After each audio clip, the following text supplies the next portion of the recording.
Ok, bandeko balandi, mbote na bino. Ngai wabino, président René.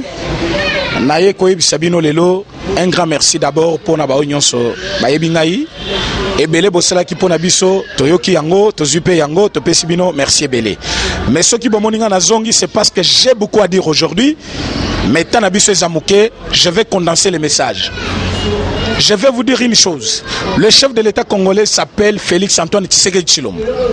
Soki mutu moko azali kozwatan ya kofinga président. Koloba que nous avons 2 ou 3 présidents, il fait une erreur grave.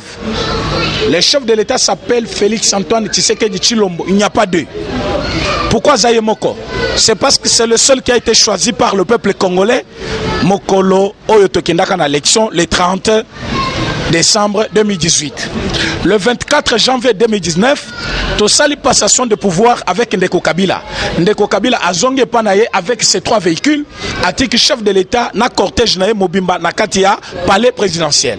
Cette palais de la nation qui est aujourd'hui la palais dirigée par le chef de l'État, Félix Antoine Tshisekedi Tshilombo, ne fait pas l'objet de dislocation. Pour balobakeno, lisanga bonganga Ndeko nanga ya mobali, yeba yango, timu keleko sila, okotika la kokoma présidente na Congo. Timu koleko sila, okotika la jamais comparé à Félix Tshisekedi. Chance, bapesango na mutu nyonso te. Ozalaki na opposition. Pozwa gaz, il a fallu oya, osangana na UDPS, ozwa gaz na UDPS. C'est Félix qui a dirigé l'UDPS. Tango papa na yakufi, le peuple congolais monique, c'est bien. Merci de copier ce UDPS pour la lutte naïe, pour la guerre naïe. Et zali copier ça y est. Et bon, la présidente de la République pour concrétiser ba œuvre na ba promesse tout ya papa naïe. Mais comment on a bandeko, bazali kocha confusion na mitu ya batu. Que nous avons un président nommé, un président élu, na président soki président ni balobi, lisanga bonganga yokasoni. Yokasoni. Mais na koye bisayo ndeko. Pour mon ke Tshisekedi aza président. Tozongi ici FMI. Pour eba ke Tshisekedi aza président. Tozongi ici oyo babengaka. Je vais vous dire une chose. Tozaki koyo kanate na Banque mondiale. Banque mondiale a donc si confiance. Bon, et puis pourquoi attaquer relation?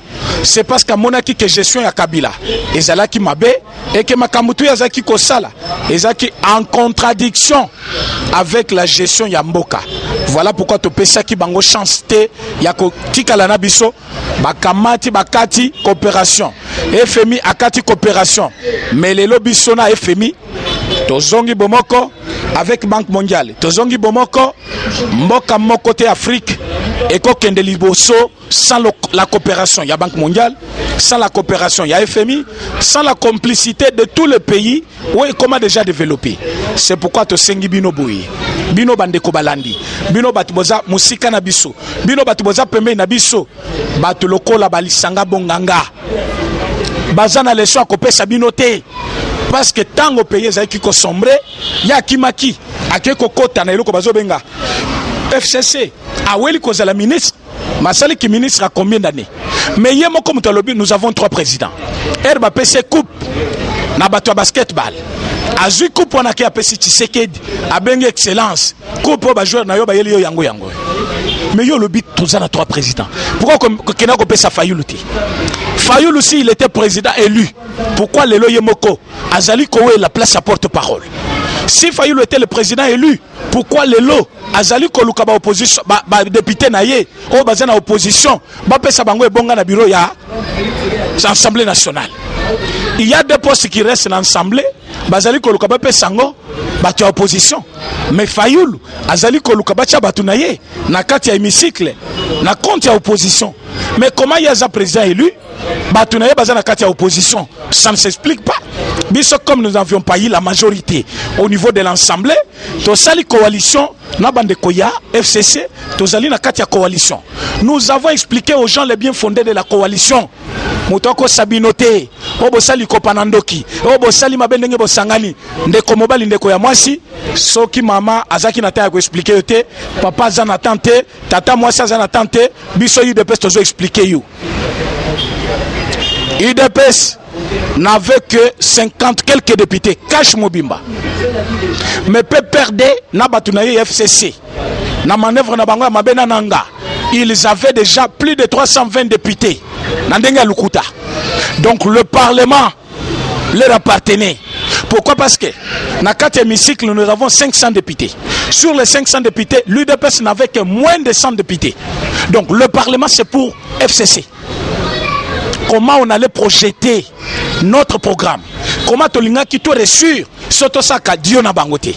Voilà, chef de l'État, l'homme le plus intelligent, apaiser les pour et les contre, à lobby entre cohabitation et coalition.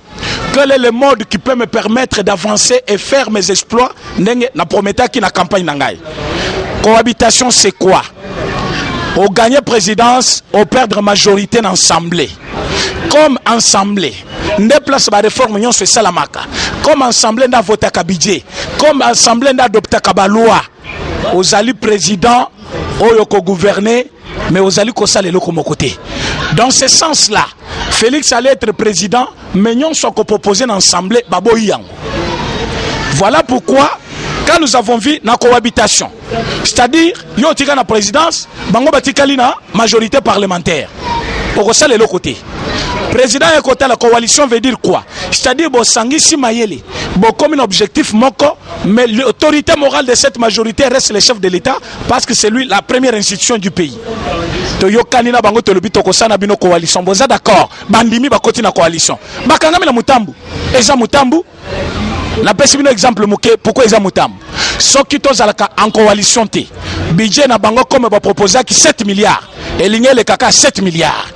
Et ceux qui peut tous en cohabitation, balinga ba bimisela bino budget à 4 milliards 500 encore. 5 milliards. To linga to échoué. Mais comme nous sommes en coalition, chef de l'État Bengi Bango, à lobby c'est moi le chef de l'État. C'est moi qui dirige le pays, c'est moi qui va rendre les comptes au pays. Je vous demande budget wane mata par rapport à ma promesse nangai. Voilà pourquoi Bandeko Balandi. Tango te proposer 10 milliards, budget lelo ezali 10 milliards. Bako adopté yango kalate. Au nom de quoi? Au nom de coalition. Et ce qui toti kalaka na cohabitation. Tolinga to salandengeni. Boyoki lelo bandeko wana, ba ennemi du peuple, bazo lukaba de siwe Mabund. Mabund le fait de voir dire que non. Où est allé pouvoir, il y a le peuple d'abord. FCC Zoluka décision Mabund. Mais Toyebisi Bango, les souverains primaires, Bakoti que la Bango tenté. Mabund a mutunabi sauté. Mais c'est seulement si, totali, to jonglé, to moni que Mabund travaille pour l'intérêt du peuple. Et que Bango ba telemi, ba lobby to kolongola Mabund, to kotuna Bango salini, nin.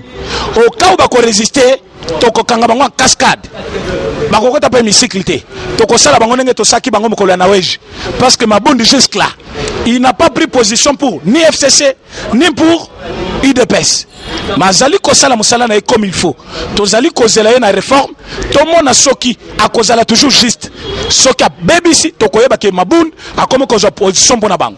Nous sommes au courant de tout ce que FCC a fait. FCC a signé tous les ministres FCC document Bazali Kobenga démission. Tous les ministres que vous voyez na FCC ba signé document avant Bazala ba ministre. A sali lettre et à démission. Par exemple, Ngai Steve Mikai, je démissionne de mon poste de ministre pour avoir fait ba énumérer tous les éléments ndenge ba monaki na législation passée. Batiki ka place ya date. Donc mokoloyo ministre Okobo ya Mai FCC a lobby bazu démission na yo ba remplir kaka date ba pesi premier ministre Bandeko Balandi. Est-ce que makambo aboye na mokili mobimba esalema wapi? Donc na kati FCC c'est la dictature pure et simple. Tous les ministres, je dis bien tous les ministres, même le vice-premier ministre que vous voyez à l'FCC, bah signé déjà ba lettre na bango, o bazali kobenga lettre il y a démission. Motunyo sokozana besoin azala ministre kuna ozotika lettre. Jour au kosala ka mbeba muke ba remplir date ba ke ba pesi kuna. Ça c'est quel gouvernement? Chef de l'État a ces conditions, 6 critères. Aucun ministre a causé le commerce. Aucun ministre a causé n'importe quoi pour l'intérêt de la famille naïe. Problème aux alliés colliers, direct ou indirect, tu n'as pas droit. Comment, pourquoi chef de l'État a causé le kouana, ce qui a zaki maïelité. Tozali kosenga bango boy. Oyo tu azali na katia. Gouvernement ilunga. Azali ko respecter critères wanate. Toko kangayi. Toko tchaye na prison. Gouvernement na biso avec le budget de 10 milliards. Tokosala ebele. Tokosala ebele, pourquoi? Parce que la volonté compte plus que toute autre chose. Différence entre Bissona Bango, c'est la volonté. Kabila n'avait pas la volonté, mais nous avons la volonté. Avec des 100 000 $, Totongi Pont, Nakisangani, 200 000.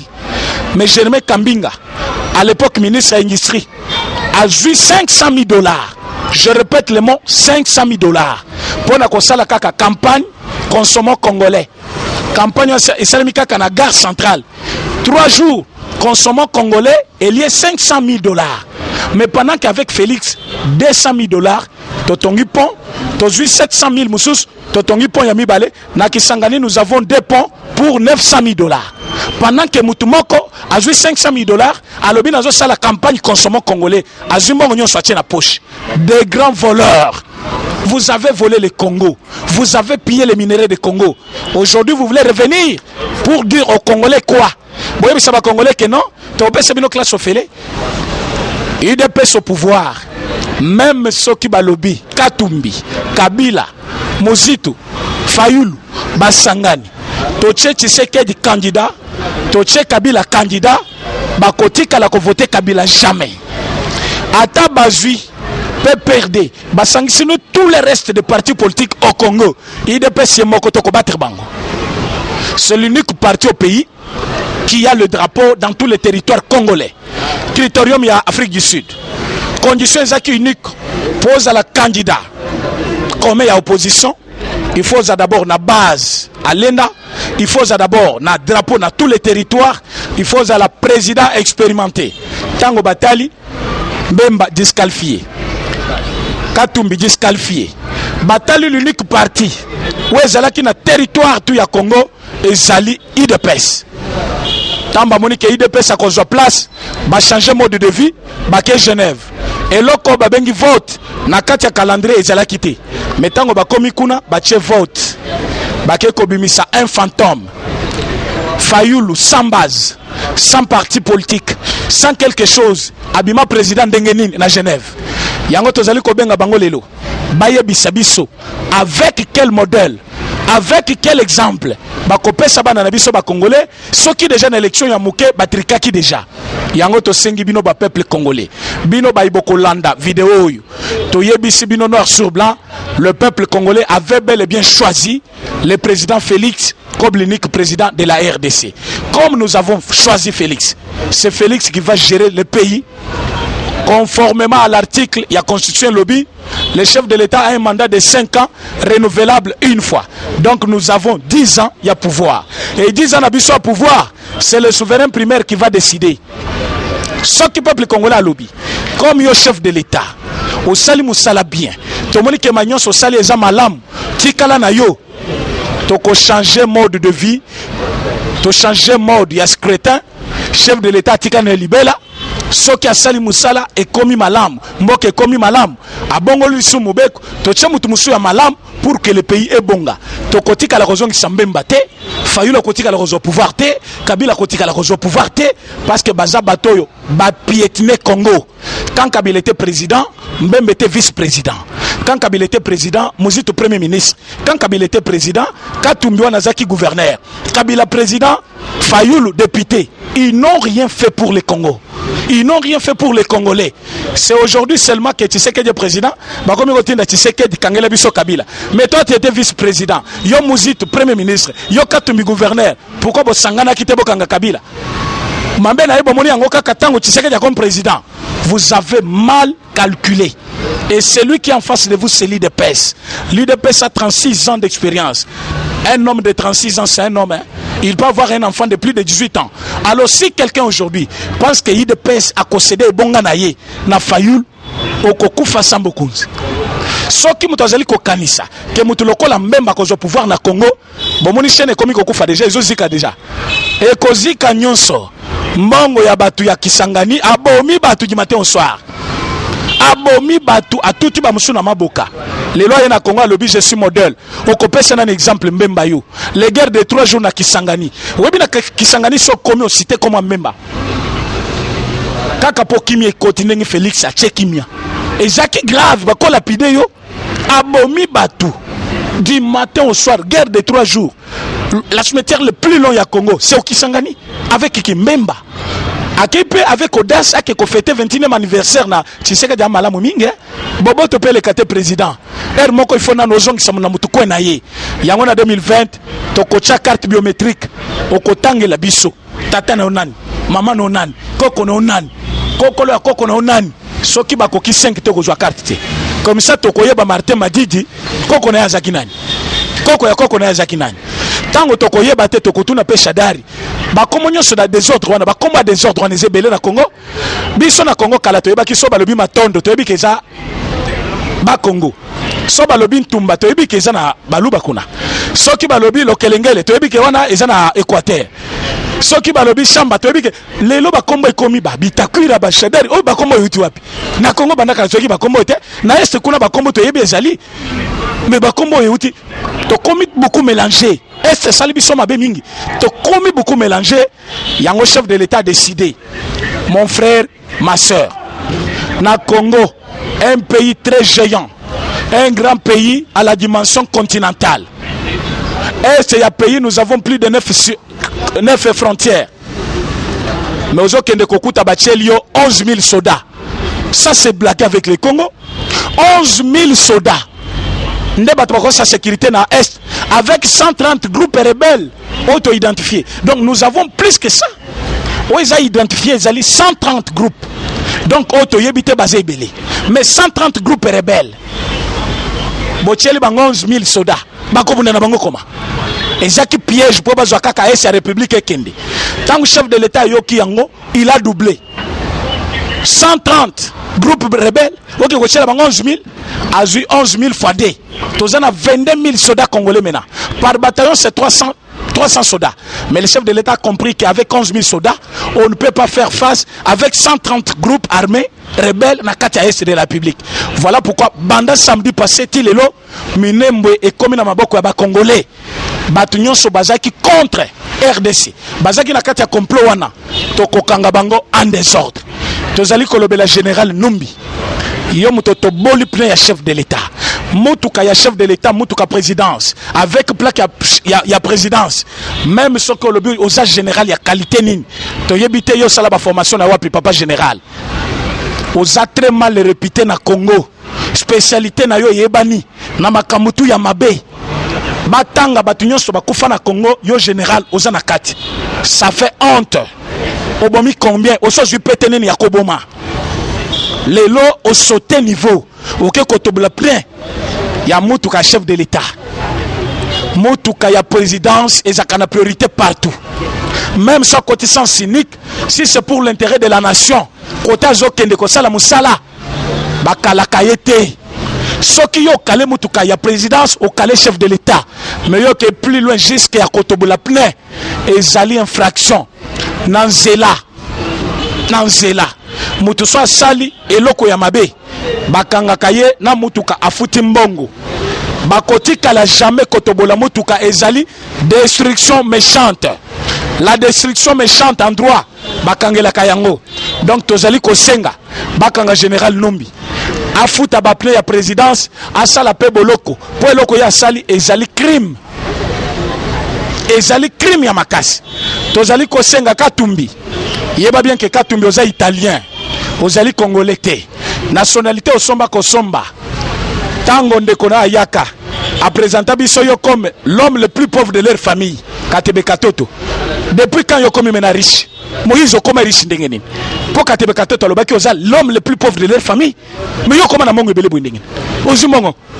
Muyibi ya Congo, ospolier bandako ya batu. Na Lubumbashi. O kale biloko tu ya batu. Ekota te po ya yo moko ekota oteka ozombongo. Olobi aussi ça guerre à est dans peu de temps ceux qui ozaki président. Et bongo tango ozaki gouverneur. Plus de combien d'années, des dizaines d'années. Aussi ça bakatakatanga te. Aussi ça batunyo choisir ko kata batuna bandako na kati ya Lubumbashi te. Ozaki gouverneur. C'est plus qu'un c'est comme un président dans une province. Pourquoi aussi ça yangote? Katumbi okanga monokono libela, tozala posa na ote. Tu sais que il a eu pouvoir seul. Même Kamere qui est venu. A Djembela qui passe Kamoni qui est côté Alingati Kala. Et l'autre est quitté. C'est lui de parce qui a gagné le pouvoir. Aujourd'hui, l'UDPS seul contre tous. En 2011, l'UDPS Azaki Yemoko, Abetaki Kabila, tu gagné l'élection. Tu Zali ko senga bino. Oh, tu Azali contre l'UDPS, Azali ko Timbula Libulu Naye. Tu sengi bino, pardon Ebele, ceux qui bolingi pour la paix du Congo, pour Kimiana Congo. Oh, tu à côté le mela, président Félix, à Kokuta Nana Makamunaye. Nazana Posa. Ya batu oyo bazali na posa kosunga chef de l'état baluka biso babenga biso chef de l'état azali na posa bato bazana besoin ko salela Congo ezali te ba flatteur bato ya lelo bazana place na gouvernement oité bomoni mabonde wana na assemblée alobi c'est le gouvernement des peuples d'abord. FCC aussi rikosiri bonani FCC ennemi du peuple congolais, amoureux de l'argent, amoureux des impérialistes. Moussa FCC yaki ko sana Congo ko luka bitumba ko luka ba problème mais to yebi sibino un jour vous allez payer, un jour vous allez fuir le Congo. Toko pesa numéro na biso pour que bazana posa na biso ba luka biso ba benga biso. Le président chef de l'État est bel et bien là. Ce qui va bengi biso n'a eu appel à Londres, na Tongo, et n'a commis à une émission, n'a pas appel Moussoussou, il y a Grande-Bretagne. La même chose. Qu'est-ce que vous dites? Président disparaît. Comme un président, il y a Monene. Monene Kobanda Mututi Makolo. Abunga na Congo, Boibiso Betofanda Kimeto Bisabinote. Président, au moment où je vous parle, Azana Palais de la Nation, en train de présider une réunion. Réunion très importante. L'élo na Tongo, à l'activiste naïe bien finé, à Kotikuna, il faut mon maman Marthe façon c'est tout le monde qui est en route pour Sabasimba véhicule naïe, comme il est proche du peuple, à Kessi Vitre, à Zopepa Bangomot. Aujourd'hui, ce matin, maintenant Naïbisibino Baboumi, Naïbisibino a disparaître. Il est bel et bien là. Il va voyager d'abord d'ici là. Même si ça demande qu'à lobby na poto, même ceux qui est sengi qui na lola, à Kotambola pour l'intérêt du peuple congolais, à Kotika la raison Simate. J'ai besoin de tout le monde qui veulent construire le pays. Batu à poto, Batu à Congo, au Bazawa, au Bazana intérieur. Vous voulez construire avec le chef de l'État, n'ayez pas peur. Kabila ne représente rien, il ne reviendra jamais au pouvoir. Il est lié par l'article de la Constitution qui dit chaque président de la République, après avoir fait 2 mandats, il reste sénateur à vie. Yonde komobali nde komwasi ozali sima Kabila croyant qui a kozonga lisusu ozali kolekisa tana yo azali sénateur à vie a renoncé na mandat na yete na palais du peuple azali na siège na yeba koma Joseph Kabila Kabange sénateur azali sénateur yo Shadari chance no ya suka yango yo eleki nango chance eleki olati chemise au écharpe ya jaune na kingo OK kozwa pouvoir toyebisio obeti poto. Le NUC est le seul président, c'est Félix. Bokolemba. Parce que le mandat est une fois renouvelable, 10 ans. Surtout comme ils disent en peuple congolais, Babongoli Motema. Balobi qui est tellement bola moueleki, tokosa lokola na Chine. Na Chine, Babengi président Balobi, makambade mandat na Chine et Sil. Lokolo sel makambo kitoko ebele, tikala no libela. Na Congo, tellement na 2020. Humanité peso comme ofele 2021 université banato ofele motuto zimbongo kotonga ndako c'est-à-dire tokoyebisa président Félix tikala na yo libela umela na yo salela peuple congolais oba ko lukaba benga biso ba lukabiso na plus de 143 84 43 68 919 plus de 143 84 43 68 919. Topesi bino mbote bino batutu bopesa kabiso soutien na bino pour que biso to sala mosala et zalakate pour que nous venions ici injurier les gens. Mais tokoye bisabino que FCC c'est l'agglomérat des voleurs et de pilleurs de minerais Congo. Ya Congo, voilà pourquoi aujourd'hui Congolais a copé sa bango chancité. Partout bakoluka basala des ordres, bakutana IDPS et le peuple congolais. Je vous remercie. Faire parler de vous. Confiez-nous votre image et laissez-nous la transformer en une identité forte grâce à un accompagnement sur mesure et un suivi personnalisé. De la communication institutionnelle au marketing politique et commercial, Eshima Magazine apporte des solutions de communication à tout type d'entreprise, institutions ou personnalités. Notre parfaite connaissance des outils de l'information et de la communication, mais aussi notre expertise, sont des atouts pour vous conseiller en proposant des solutions efficaces afin de rendre votre communication adaptée, maîtrisée, attractive et persuasive. Tout un champ de stratégies de communication. Magazine congolais d'information générale, Eshima Magazine bat au rythme de l'actualité. impartial, documenté, instructif. Eshima au cœur de l'info. Communiquer de manière impactante nous exige une analyse approfondie de besoins, des objectifs et des cibles. Eshima Magazine assure l'intégralité de la promotion de vos projets, de leur conception à leur réalisation. Conseil en stratégie de communication et publicité, désir de partager, ambition de convaincre. Faites-nous confiance. Nos méthodes de travail, notre rigueur, ainsi que nos compétences comme identité de support des communications font de nous le magazine de référence. Retrouvez Eshima Magazine au 4012 avenue Oia dans la commune de Kintambo à 2 minutes de magasin. Contact eshima-magazine@hotmail.com. Téléphone +243 85 11 34 444. Eshima Magazine, un nouveau standard d'information.